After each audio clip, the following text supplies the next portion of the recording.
Amen. Gloria al Signore. Amen. Siamo anche in diretta su Facebook.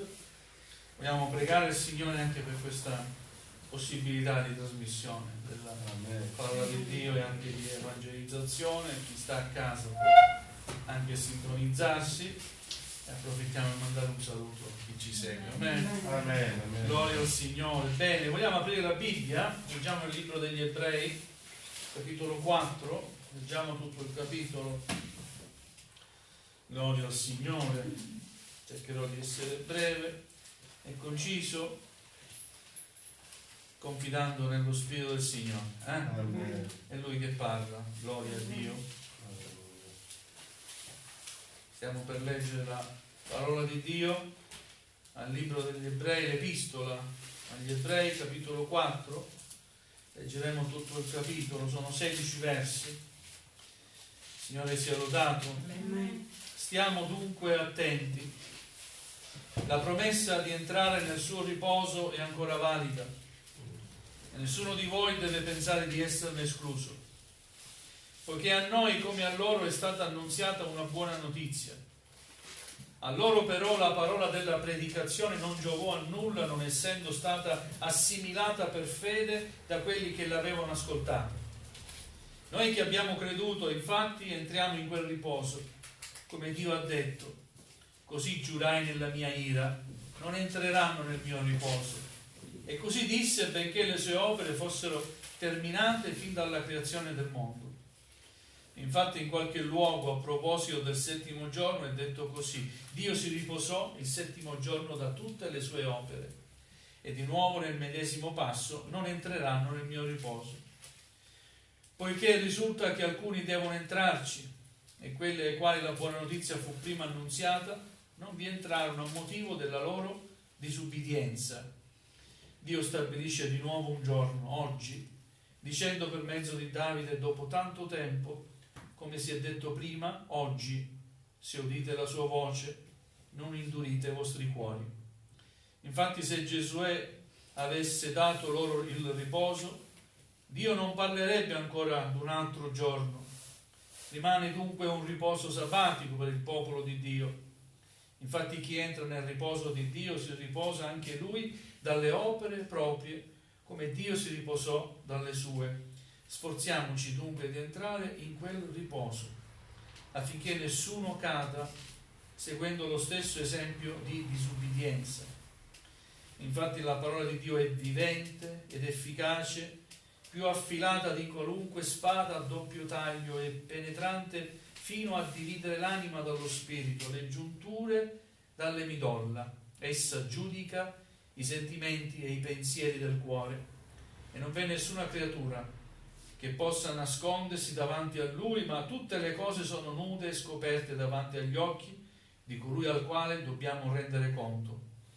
Avendo dunque un grande sommo sacerdote che è passato attraverso i cieli, Gesù il Figlio di Dio, stiamo fermi nella fede che professiamo. Infatti non abbiamo un sommo sacerdote che non possa simpatizzare con noi nelle nostre debolezze, poiché Egli è stato tentato come noi in ogni cosa, senza commettere peccato. Accostiamoci dunque con piena fiducia al trono della grazia, per ottenere misericordia e trovare grazia ed essere soccorsi al momento opportuno. Amen. Amen. Fin qui la lettura, accomodatevi pure, grazie per esservi alzati. Gloria a Dio.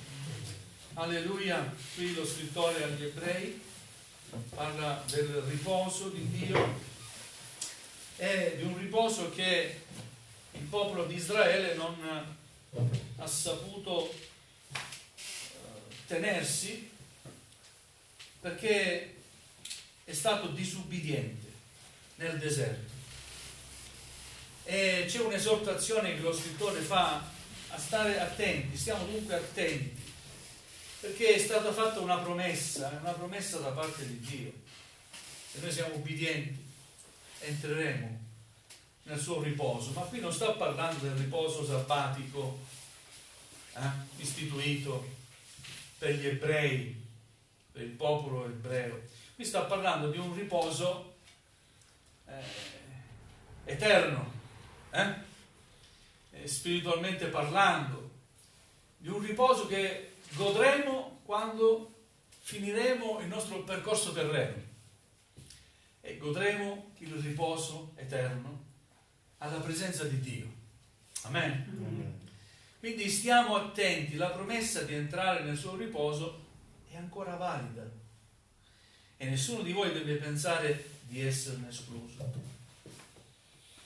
Il popolo di Israele è stato disubbidiente tante volte, ma una in modo particolare ha suscitato l'ira di Dio. Quando Dio chiamò Mosè sul monte, e Mosè disse al popolo di aspettarlo finché non sarebbe ritornato, no? Con la legge di Dio. Nell'attesa, l'attesa è un pericolo e non dimentichiamoci che anche noi siamo in attesa, stiamo anche noi aspettando. Amen.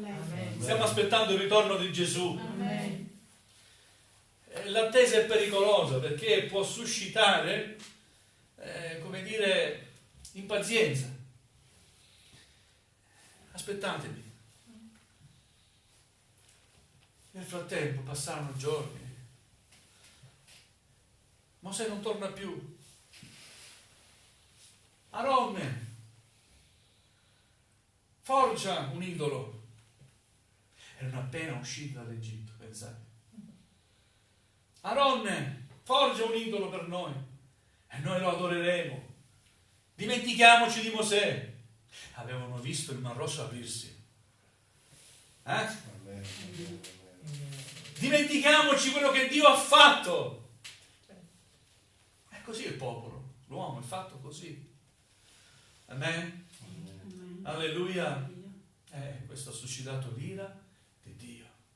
Quando il popolo non ha saputo aspettare, ha suscitato l'ira di Dio. Mosè si è arrabbiato anche.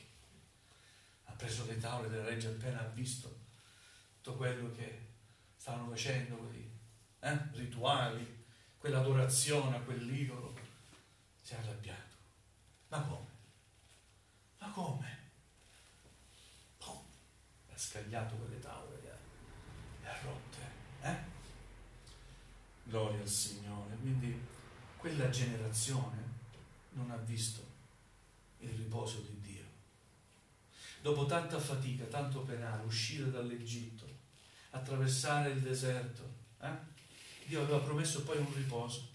Entrerete nella terra promessa, la fatica, la marcia finirà. Vi riposerete, abiterete in una terra meravigliosa che io ho scelto per voi, dove scorre il latte e il miele. Una bella terra per voi vi ho promesso. Quei ribelli non hanno visto quella terra, tranne chi è rimasto fedele al Signore. Aronne è rimasto, era costretto, Giosuè, qualche altro, Caleb. Ma quella generazione ha vagato per 40 anni nel deserto senza mai riposarsi. Noi non vogliamo riposarsi e non mai riposarci, noi vogliamo godere del riposo del Signore. Amen. Vogliamo un giorno poter dire: io ho tagliato il traguardo. Alla fine, quando giungi nei tuoi anni e sei avanti con gli anni, io voglio poter dire: ho lottato, ho servito il Signore, ho fatto quello che ho potuto, ho messo l'impegno, non sono stato bravo, ma ce l'ho messa tutta. Amo il Signore, l'ho amato e lo amo ancora fino all'ultimo alito di vita. Adesso mi aspetta il riposo, riposarsi. Alleluia. Nel Signore. Ed è una bella promessa che ci fa il Signore. Quindi stiamo attenti, la promessa di entrare nel suo riposo è ancora valida, nessuno di voi deve pensare di esserne escluso. Poiché a noi come a loro è stata annunziata una buona notizia, a loro però la parola della predicazione non giovò a nulla, non essendo stata assimilata per fede da quelli che l'avevano ascoltata. Mosè dava loro la parola di Dio, però questa parola doveva essere anche assimilata per fede. Non è stata assimilata per fede, perché quando non si sa aspettare vuol dire che non hai aperto il cuore a quella parola. Amen. Amen. E quindi hanno fallito, tra virgolette. Gloria al Signore. Noi abbiamo ascoltato anche il messaggio della parola. un messaggio speciale, particolare, il messaggio della parola di Dio. Vedete, la parola di Dio è parola vivente. Amen. Abbiamo letto, la parola di Dio è vivente ed efficace, Amen. più affilata di qualunque spada a doppio taglio e penetrante fino a dividere l'anima dallo spirito, le giunture dalle midolla. Essa giudica i sentimenti e i pensieri del cuore. E dal momento che abbiamo ascoltato la parola di Dio, l'abbiamo fatta nostra, adesso dobbiamo andare fino in fondo. Amen. Amen? Amen. In questo periodo così difficile che stiamo vivendo, dobbiamo ancora di più incoraggiarci, dicendoci: coraggio, continuiamo a servire il Signore.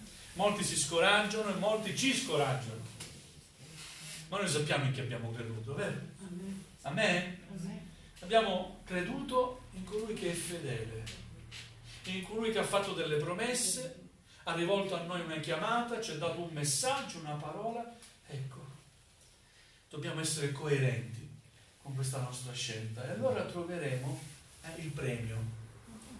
Amen? Amen. La nostra fedeltà, il premio per aver assimilato la parola di Dio vivente. Gloria a Dio. Ora, in questo percorso, in questo cammino, certamente nessuno è perfetto, ma la parola di Dio ci dice che noi abbiamo un grande e sommo sacerdote, che è passato attraverso i cieli. Cosa vuol dire? Dal cielo è giunto a noi, è vero? E poi da qui, dalla terra, è tornato in cielo. È un sacerdote speciale. Alleluia, vive ancora oggi. Il suo nome è Gesù. Amen. Egli è il nostro grande sommo sacerdote, è il figlio di Dio. Avendo dunque un grande sommo sacerdote che è passato attraverso i cieli, Gesù il figlio di Dio, stiamo fermi nella fede che professiamo. Amen? Amen. Alleluia. Certamente abbiamo le nostre debolezze, le nostre imperfezioni, ma in tutto questo possiamo essere fiduciosi in Gesù. Perché Lui riesce a comprenderci. Amen? Amen. Perché? Perché anche Lui si è fatto uomo, è stato un uomo come noi. Non c'è nulla che Lui non possa simpatizzare con noi nelle nostre debolezze. Anche Lui è stato tentato come noi in ogni cosa, però non ha commesso mai peccato. È stato puro e immacolato, si è mantenuto puro, santo, immacolato, ed è dato in croce puro, santo, immacolato. Però come uomini nelle nostre debolezze, parlo uomini, donne, ragazzi, adolescenti, Gesù è stato anche bambino, ragazzo, adolescente, è cresciuto. Può capire i 12 anni, i 14 anni, i 16 anni, i 18 anni. Capisce noi, cinquantenni, capisce l'uomo, la natura dell'uomo, comprende che da soli noi non riusciamo a fare nulla, pur avendo tanti buoni propositi, vero? A volte abbiamo buoni propositi, promettiamo al Signore, prendiamo impegni, quanti impegni, però non riusciamo poi a metterli in pratica e ci sentiamo fallaci, ci sentiamo di aver fallito e aver deluso colui invece che si aspetta da noi tutto quello che gli abbiamo promesso. A volte sbagliamo, cadiamo non volendo farlo. Il suo perdono è sempre pronto. Amen. Egli ci accoglie sempre. Quando siamo alla sua presenza non pensiamo mai che il Signore non ci stia accogliendo. Il Signore ci accoglie e gioisce perché noi siamo insieme e ci raduniamo insieme nella sua casa. Non importa il luogo, quando stiamo in un luogo, quella diventa casa del Signore. Amen? Quando stiamo insieme è la chiesa del Signore. Gloria a Dio.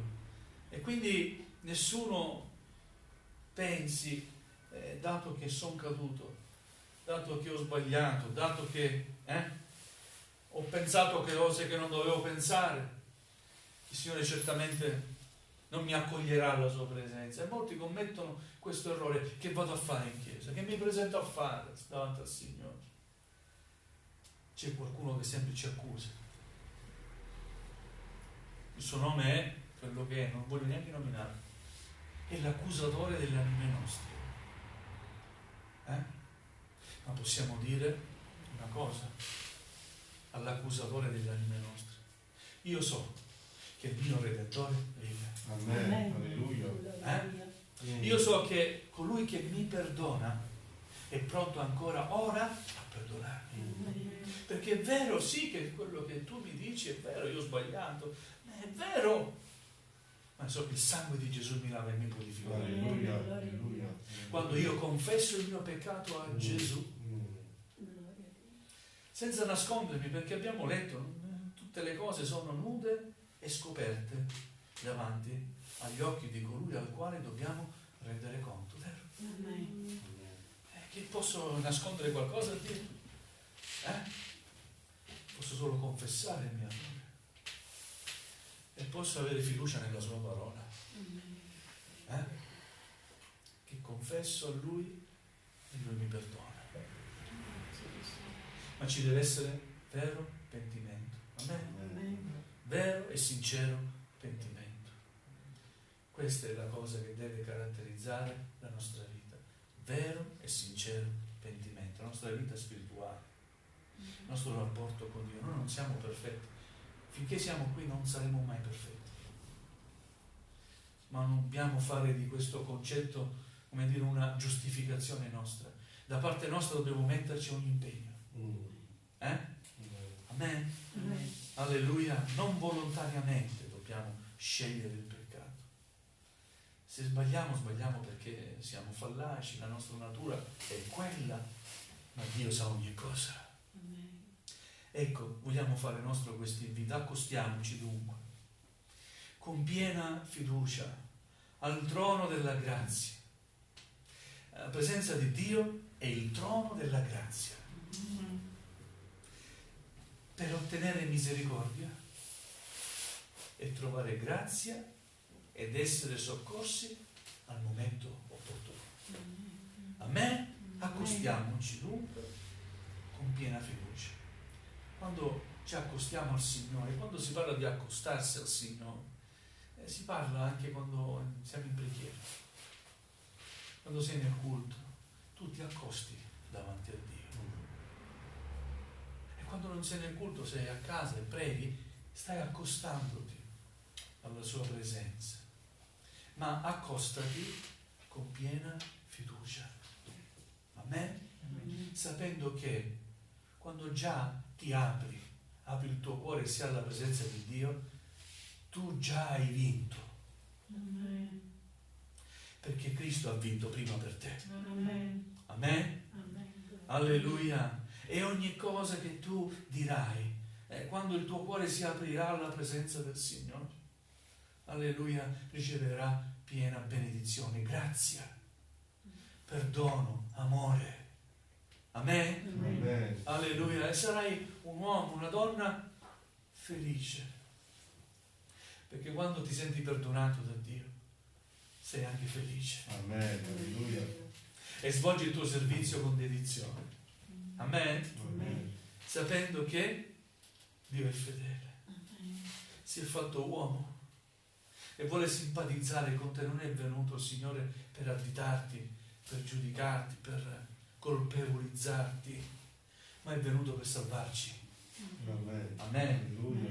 Alleluia. Quindi accostiamoci dunque con piena fiducia al trono della grazia. Non commettiamo l'errore di Israele, che non ha saputo attendere, non ha creduto fino in fondo al messaggio di Dio, alla parola di Dio, alla promessa di Dio. Sì, ci ha creduto, ma molti venivano tirati proprio. Sì, hanno lasciato l'Egitto, ma bastava che qualcuno iniziasse un po' a ribellarsi e a dire a tutti: non era meglio che eravamo lì in Egitto schiavi? Sì, ricevavamo frustate, però un pezzo di pane ce lo davano sempre. Vedete? Bastava uno che diceva così e il popolo: sì, torniamo in Egitto. L'Egitto l'ho lasciato, l'abbiamo lasciato l'Egitto. Amen. Amen. Non vogliamo neanche più pensarci all'Egitto. L'Egitto è peccato, è il mondo che ci attira. Il Signore ci ha tratti fuori dall'Egitto. Stiamo percorrendo un percorso di fede. Stiamo camminando per fede, vero? Verso una terra promessa. Questa terra promessa non è qui sul mondo, è nella terra, è nel cielo con Gesù. Amen. Dove sono io sarete ancora voi. Andiamo avanti. Alleluia, confidiamo nel Signore, perché abbiamo un grande sommo sacerdote, Gesù, il Figlio di Dio. Stiamo fermi nella fede che professiamo. Fino alla fine serviamo il Signore. Bello il principio, ma più bello è ancora la fine, vero? Amen. All'inizio, quando accetti il Signore, è bellissimo, è tutto nuovo, un'inondazione d'amore, di gioia, un'esperienza meravigliosa. L'inizio. Pensa come sarà la fine. Amen. Quando chiuderai gli occhi e ti sveglierai nel cielo. Pensa come sarà bello. Quando vedrai faccia a faccia il tuo Salvatore. Pensa come sarà bello. Quando vedrai Abramo, Isacco e Giacobbe, tutti i fratelli che hai conosciuto, tutta la Chiesa universale, tutto il popolo di Dio. Pensa come sarà bello. Senza sofferenza, senza dolore, senza malattia, per l'eternità. Stare insieme a Gesù. Gloria a Dio. Amen. Alleluia. Accostiamoci dunque con piena fiducia al trono della grazia per ottenere misericordia e trovare grazia ed essere soccorsi al momento opportuno. In Dio troviamo anche il soccorso. E Dio soccorre sempre, non quando dici tu, ma sempre al momento opportuno. È un momento che Lui solo sa, Lui lo conosce ora il momento opportuno. Il nostro momento opportuno sapete qual è? Ora è il momento, Signore, ora ti prego. Se non lo fai ora non lo puoi più fare, Signore, ora. No. Io so qual è il momento. Al momento opportuno Dio interverrà. E quando Dio interviene, spezza le catene e fa vedere la sua gloria. Amen. E risolve ogni bisogno, ogni problema. A Dio sia la lode e la gloria. Alleluia, vogliamo ringraziare il Signore, vogliamo chinare il nostro capo. Alleluia, benedetto il tuo santo nome, Signore.